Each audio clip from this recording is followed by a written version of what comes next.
welcome to Just Vibey Vibes. Welcome. Let's talk about Love Island tonight episode.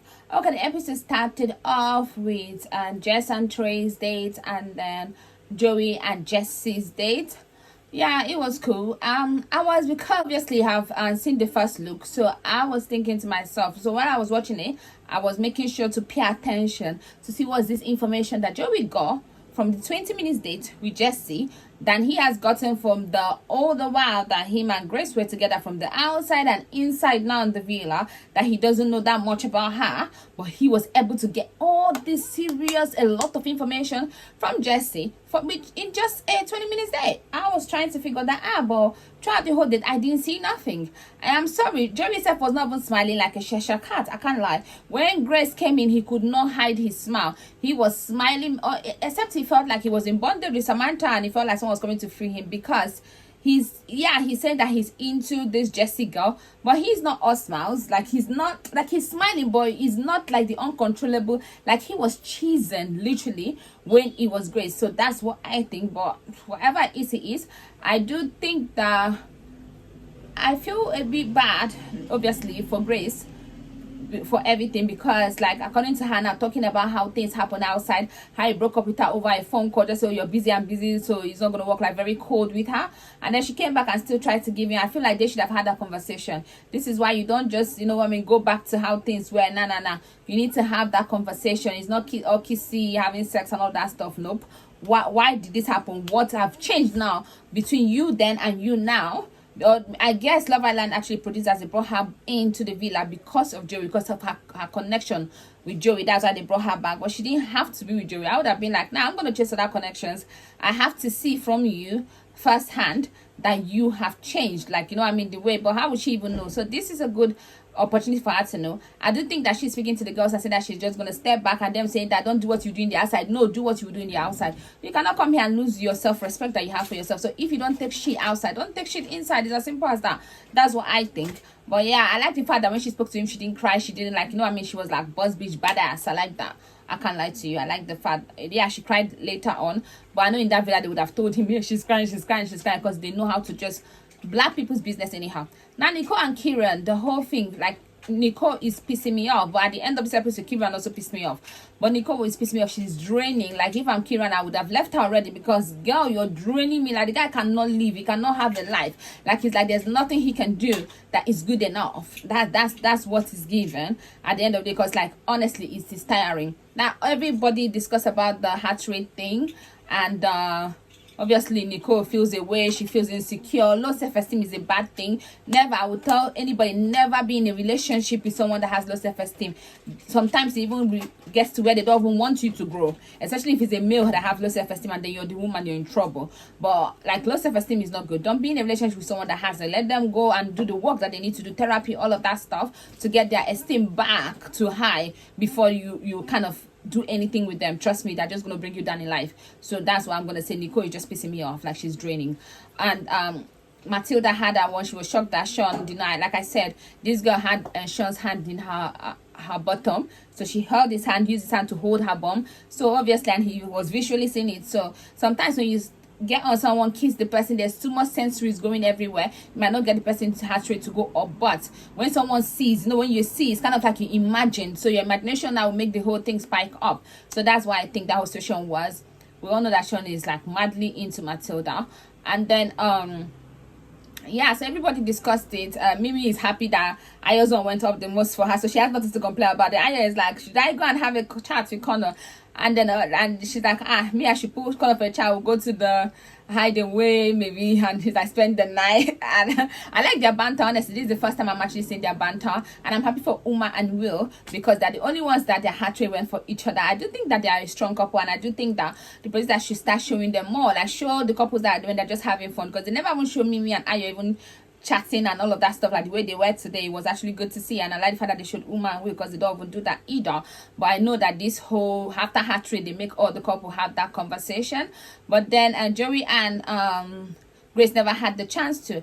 I feel like after the whole date, Joey didn't pull Grace for a chat. I don't know if the producers, sometimes they separate them. They're not even in a couple, so maybe they say don't talk to her. Yeah, they didn't let them to talk to the next day.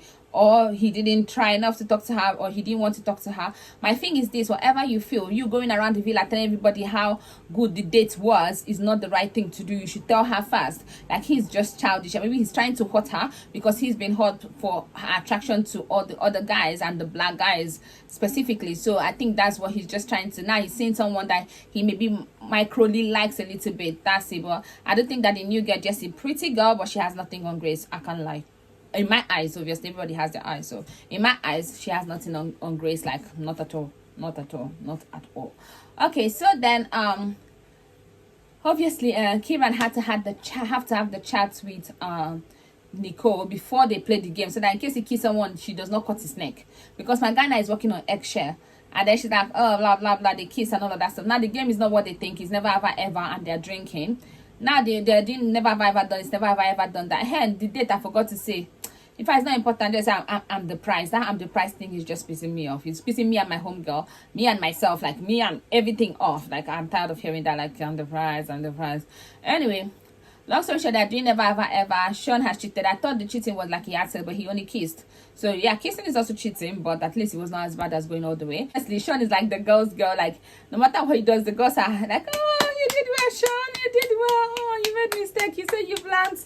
Nah, he still cheated on a 2-year relationship, break up a 2-year relationship. How about that? And when Ciaran said that he's had sex with someone that is 20 years older, like the person was 48, he was 18, so the person was 30 years older than him, and they all are, but Nicole's face, Nicole was like, embarrassed. She almost wanted to cry. Like, this guy's past is pissing you off this much. I say, Nicole, leave this guy in peace. Just leave him alone. It is becoming him too much. Leave him. She did not want to hear. So now I feel like now Ciaran is already pissed, and then when they say they never ever talk to face or whatever, then he drank and everybody drank, and Harriet said, nothing I will not say to your face.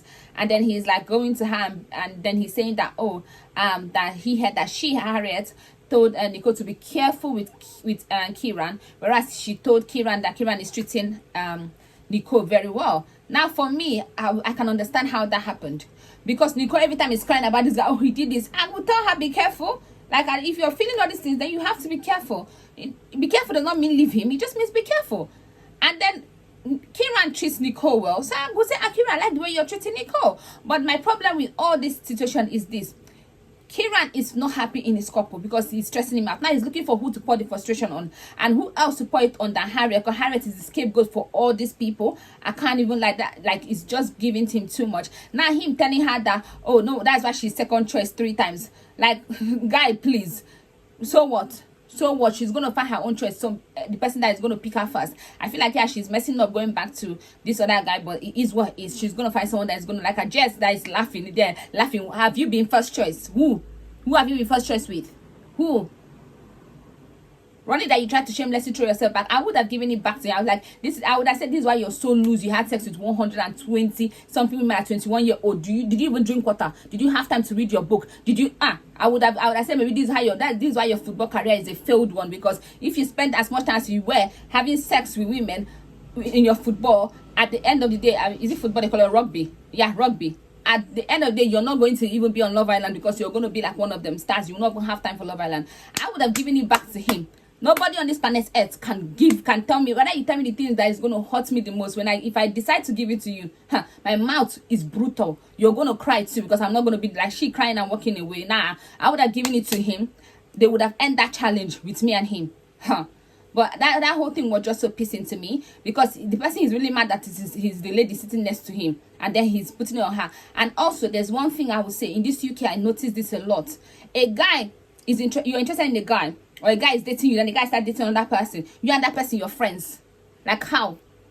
You guys cannot be friends. You don't have to be enemies, but you guys cannot be friends. Like, if I'm in that villa, I'm sorry. If I'm interested in a girl, a girl is really interested in him, and then we have issue because of that, me and you are not going to be party. Like, I will not say nothing. Anytime you're talking about a situation, I'll just be like, nothing. I don't think I'm your friend. How can we be friends? You shouldn't like me, and I don't like you. I don't see that whole, people do that a lot. That's why there's so much hate. People pretend to be someone's friend. Why? But deep down in their heart, they want to even kill the person. Because you hate the person. Just admit that you hate the person. There is no way that someone, honestly, I see this a lot and it pisses me off. Like in real life, obviously, Love Island, there's no chance, because you're in the same house, you kind of have to just mend, and after some time you get over the person. but in real life it happens a lot. And I don't think that maybe she's over the whole Ciaran hurt, and especially the way they twist the whole thing around, whereas she was coupled with Ciaran. Ciaran went with Nicole to the hideaway and she felt away. Then she decided to try to make Ciaran jealous. Was that not what Jess was trying to do by pulling Sean? Everybody do their own in their own way. So she made that one mistake and they made it to seem like she was the one coming between Nicole and Ciaran, whereas Nicole was the one coming between she and Ciaran, or Ciaran was the one coming between she and Ciaran. But then they make it all about Harriet, and Harriet has been the scapegoat since then. And even the whole public then on Twitter, all on Harriet's case. I remember then. So at the end of the day, I'm just like, seriously, enough is enough. Like, Harriet, I was already off Harriet. They should not get me back on Harriet train again, because I was already off Harriet. Her behavior, shameless. Honestly, I'm still off her, because that kind of behavior, I cannot back that. But what Ciaran did today, nah.